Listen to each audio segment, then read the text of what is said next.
dare great things for Christ.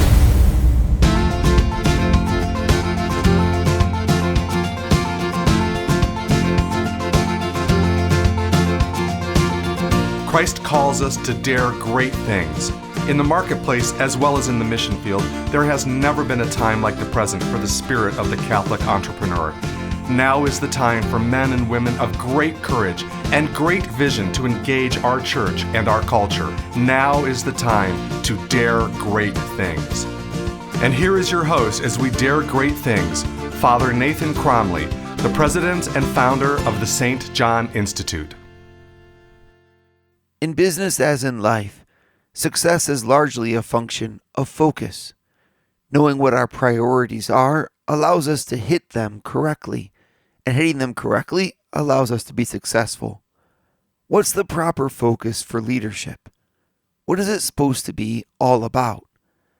Aquinas De Regno offers us an amazing lesson in leadership, allowing us to see that the true end goal of leadership is in the ultimate perfection of those whom we lead. Thanks everybody for coming back again. This is, of course, a very important time for us all to really grow deeply in our leadership. And I just want you to reflect as we begin here upon how many people are going to be influenced by what you decide to do during this time of formation. So like, if we were just to get into touch right now of the number of children that you have, the number of employees that you have, the number of people on your management team who are influenced by your decisions, let alone the number of customers who are going to be touched by what you guys do on a daily basis. I want you to just think about that right now. Think about their names, see their faces. Realize that the mood that you take into your workplace today is going to directly impact the mood of how many people, the way that you greet them when you go through the door today. How many people are going to be impacted by that?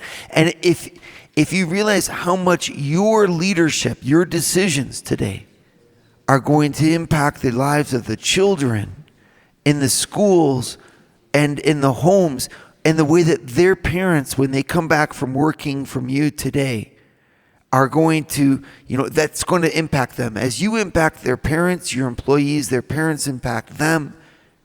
How big is that footprint, really, of your leadership? It's written in the lives of so many people.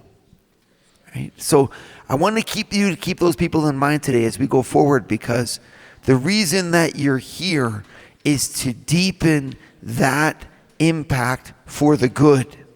Our job is to make an impact. Leadership can be defined, I think, really beautifully. I think in very simple terms, leadership is influence, right? An influence that's intentionally born in order to improve the lives of those who are around you. Right? So to the degree that I'm not improving their life, I'm not leading. Right? Instead, I'm being a part of a corruptive influence. And you could even look at that as a kind of leadership, the leadership towards the bad, towards the negative. But this is not our point. Christ did not die for this world and entrusted to us in order for us to make the world worse. He died for this world and entrusted it to us so that we could make the world better and bring his salvific influence to bear in shaping the culture, the lives, the people who are there in this world. This is what it's all about.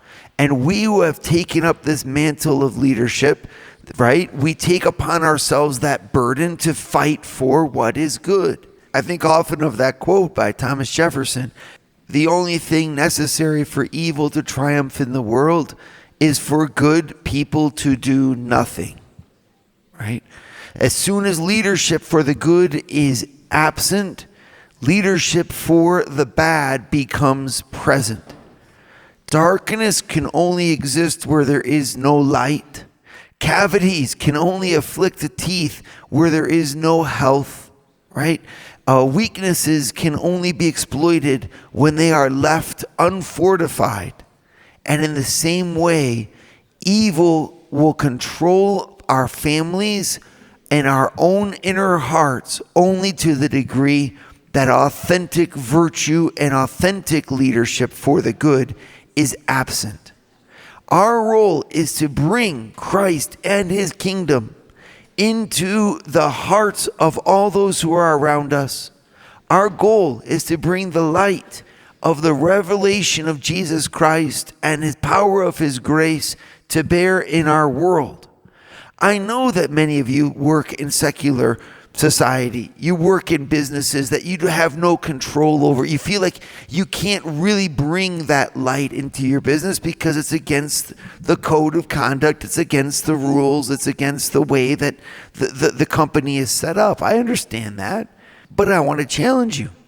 I want to challenge you is the only way for you to bring Christ and his values into this world by an overt proclamation of his name?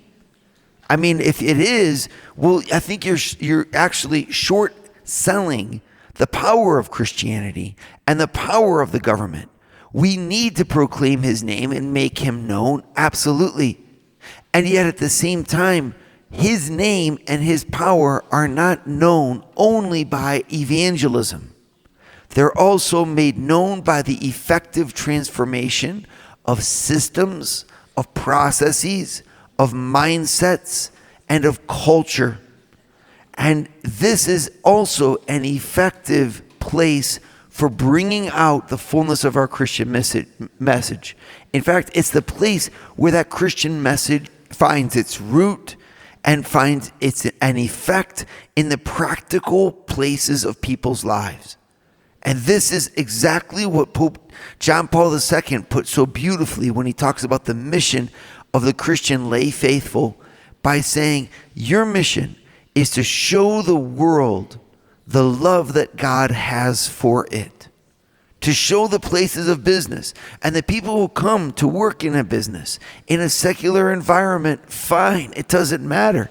To bring into that secular environment the light of the gospel by the way that you lead it, the way that you influence it, the way that you use it. Right? Already taking care of the material needs of people is an act of charity. Burying the dead, clothing the naked, feeding the hungry. Isn't that what you guys are doing every single day? The services that you render to our world, in the world of finances and the world of management, these are things that actually improve our world by making it more disposed to the life of virtue, which itself makes this world more disposed to the light of the gospel in its fullness. But you're engaged, even if it be in a distant way, in that same mission, which is to overcome evil and to redeem humanity.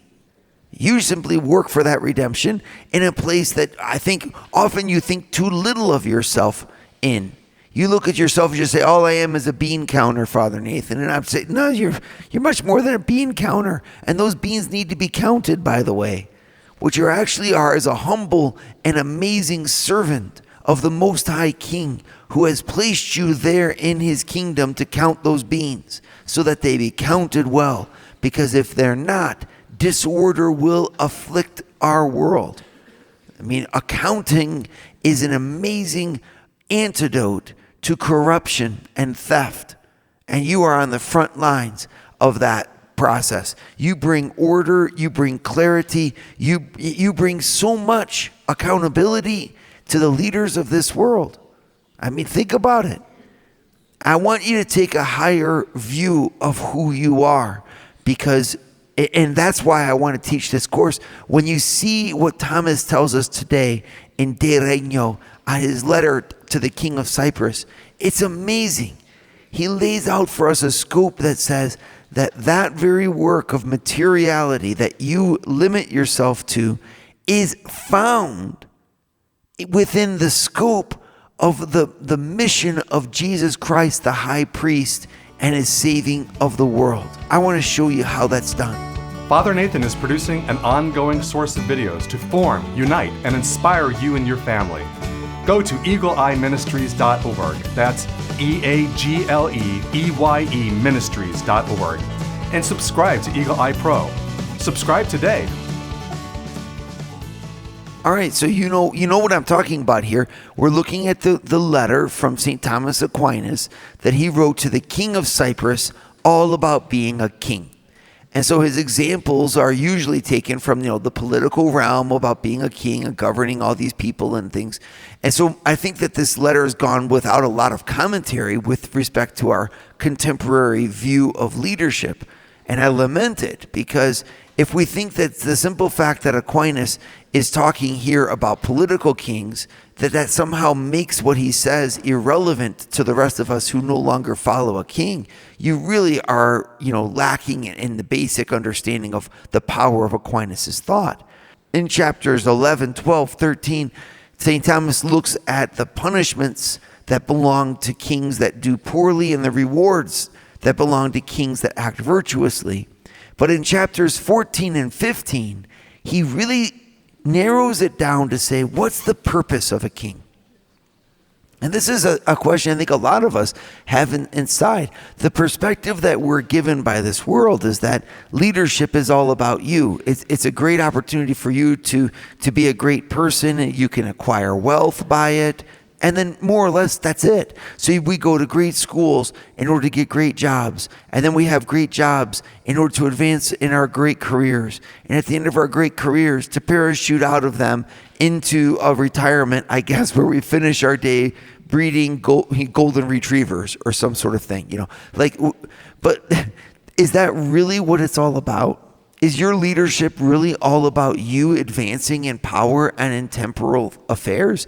If it's so, you're actually missing out on the great joy that comes in life and that should befit and belong to you as a leader. That great joy that comes in the life of a leader that you should have is the joy of looking for the deeper things. I have an opportunity through my leadership to accomplish something much greater than whatever task I've been given in the practicality of the thing. That greater task that I have is to create what Thomas calls the unity of peace. It's a phrase that I find unfortunate because it's rather vague, but at the same time, you'll find it written about in different ways, in all kinds of leadership literature, because the unity of peace is where the members on your team, the people who are underneath you in whatever element that it might be, the children, for example, in your house, all fall into a harmony where each one can perform for the good that they all share in common according to the gifts and the talents that are theirs. And if I can bring a harmony into a group, I can produce an effect that is bigger than the sum of its parts. And that's the goal of great leadership. It's to allow each person to play their role in something that is created by all of them together in a way that's even bigger than the impact that each one of them could have alone. Then I start to taste the real advantage that I have to belonging into a society, into a group and an association. And that's what my people need. When they come to work every day and they find in the workplace a harmony, when they can work together in a deeper way, when their lives are made impactful and they're able to understand a bigger picture to themselves and to the work that they do, well, now the work actually becomes something people are looking forward to. It's something that benefits them more profoundly. And this is what Aquinas says every leader needs to strive for. In a sense, it's a challenge because for most of us, we limit our leadership saying, you know what, I'm here just to make sure that the stuff gets done. And Aquinas is challenging us to say, no, it's not just that the stuff gets done. It's that it gets done well. And he defines what we say, well, what does that mean? That it gets done well. It means that it's produced in an orderly fashion, etc. And Aquinas is like, no, it's that the way that it's done be done in a way that's genuinely helpful to the people who are doing it. It's a real challenge because in our world today, we tend to limit the scope of our work to what is material, what is measurable. And when we do that, we limit our judgment of the success of leadership to what is material and what is measurable. I mean, where else do we get this concept that somehow I'm a successful leader if I leave the world with most toys, right? Whoever leaves with the most toys wins. That's the terrible expression. But that's kind of like how a lot of us think about our lives. We're like, after I'm done with this job, I'm going to get a bass boat. I'm going to get a second bass boat. I'll get a faster bass boat. Then I'll get an island that I can fish off of. I mean, and I just kind of look at that and I say, and then what? And then what? Is there any limit to that? When exactly will you be satisfied? And the answer is you'll never be satisfied. You'll always be looking after something else or trying to find something else, because the fact is you're trying to fill your heart with something that will never be able to fill it, because your heart fundamentally is a spiritual thing, and this world and materiality is not. If you therefore look at that as the goal of your life, you'll look at productivity and outer sustainability as the mere goals of your leadership, and your impact will be limited to that as well. And so you'll really be missing the point. Your greatness is not going to be found in your ability to make more with less. Your greatness will be demonstrated in a capacity where you have to make more with less. But it'll be demonstrated there. But your true impact in life won't be given just by doing more with less. It's not a quotient of efficiency, in other words.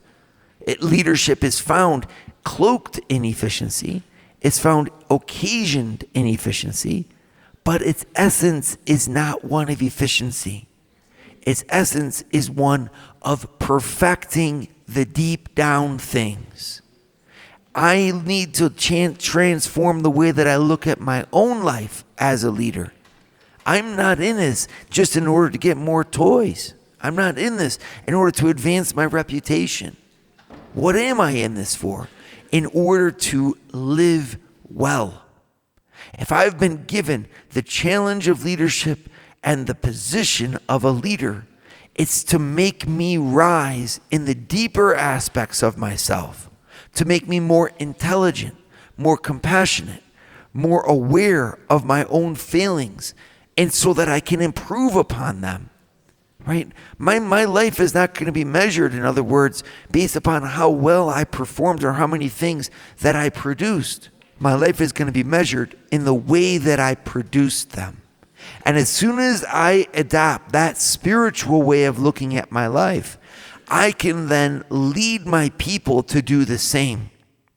This job that you have, everybody, this is just an occasion. This is the arena for you to do the real battle, which is to rise up in formation of who you are, to new challenges, to new ways of communicating, to new discipline, to deeper intelligence, and to a deeper awareness of how you can really transform this world. What if I could lead my people in that sense?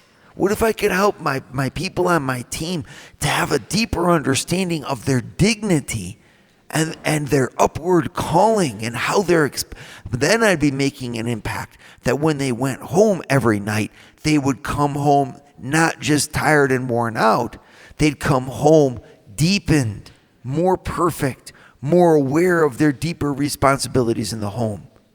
Materialism, I think, in other words, is fought against wonderfully by leaders who have a sense of their own spirituality. Father Nathan has founded the St. John Institute, the MBA program that develops students into the leaders of tomorrow by giving them a missionary's heart and an entrepreneur's mind. Visit our website at stjohninstitute.org. Dare great things for Christ. As the leader is spiritual, so his leadership will be impactful in spiritual ways. This is the teaching that St. Thomas Aquinas lays out in chapters 14 and 15 of De Regno on the king. It's just an amazing thing. He's like, look, what's the purpose of the whole goal? And he's like, can I just like be honest with you? You guys here, you're all Christians, right? So from a Christian perspective, the end goal of everything is the attainment of union with God. St. Thomas Aquinas calls it fruitio, like the fruition, the enjoyment of God himself. This is what life is all about. And we Christians owe that proclamation to this world to help steer the world aright. In other words, everything is made with a specific purpose in mind. If the thing attains its purpose, it attains its ultimate happiness and well-being.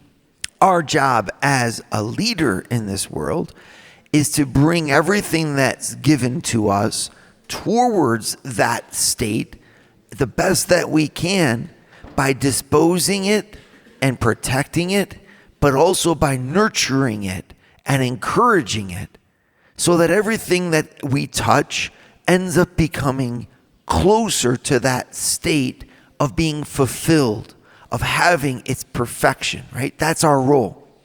That means that we have, as a leader, the number one thing that we have to do is know where things ought to be going. What does that perfection look like?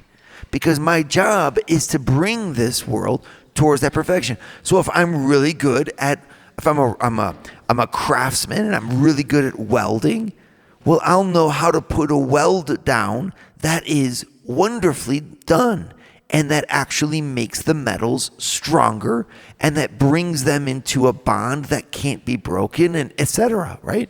Well, in the same way, if I'm leading people, I got to say to myself, what's going to make this bond, this team, actually be more perfect?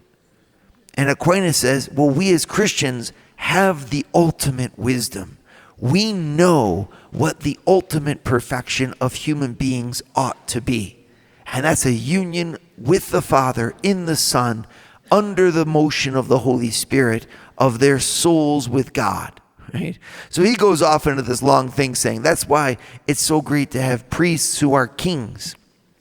And that shocks a lot of people because we're like, oh my gosh, I'm not quite sure that my priest is going to make the greatest king, and I second that emotion, that's true. But at the same time, like theoretically, what he's looking at and describing has value. He's saying the Christ Jesus, our Lord, is a royal priest. His priesthood, his ability to unite us with God actually is the light that allows every one of us to attain our deepest and truest perfection. And so therefore, being a kingly priest is kind of the ideal. This is what he's saying. He's like, if it was really, if you had a perfectly wise person, their wisdom and knowledge of God would be the light that would guide all of the activities of humanity. And then he breaks it down from there. It's a little bit of an idealistic view, obviously, because none of our priests, it's rare. It's a rare thing to find a priest who's capable also of being a king. But his point is well taken. And you who are kings in all the different domains of your life, king of your home, king or queen of your home, queen of your tennis club, queen of your office, queen of your business that you founded, wherever your authority is wielded, Aquinas says you will have an advantage as a Christian in that you understand the real purpose of all things, which is namely to bring them to God. You can't, however, he says, make that purpose always redound in an explicit fashion. And so you have to spend your time disposing people towards that.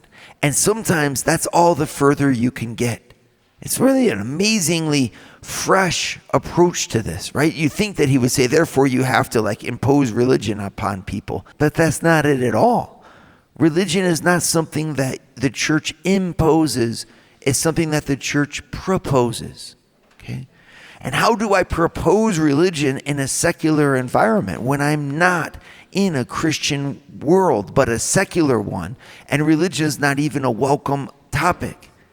And Thomas says, the best you can do there is still what you owe your people, and that is to govern their unity towards true peace by disposing them towards virtue, by creating an environment where people live according to their excellence and where people can bring out their deep excellence, their true excellence, their intelligence, their heart, and express it and in a concord that is deeper than just getting things done. This in itself disposes people to take that next step towards God. And if you can't focus in just on the world of virtue, if that too is too high a goal, right? He's like, well, then you can provide what is necessary to make sure that that does not fail. So in all of those things, we Christian leaders are serving the ultimate goal. No one can attain union with God unless they be virtuous. No one can attain virtue unless there be harmony and peace. There cannot be harmony and peace unless there be the materiality necessary for it all to thrive. And all of these domains we are called to serve by providing this in the name of God and then pushing it towards its ultimate perfection, which is in union with Him. What an amazing life that we're given. And that life is given to you. Dare great things for Christ. Share your feedback with Father Nathan. Send us an email at info@stjohninstitute.org. That's info@stjohninstitute.org. And don't forget to subscribe to premium video content to form, unite, and inspire you at Eagle Eye Pro on our website, eagleeyeministries.org. That's eagleeyeministries.org.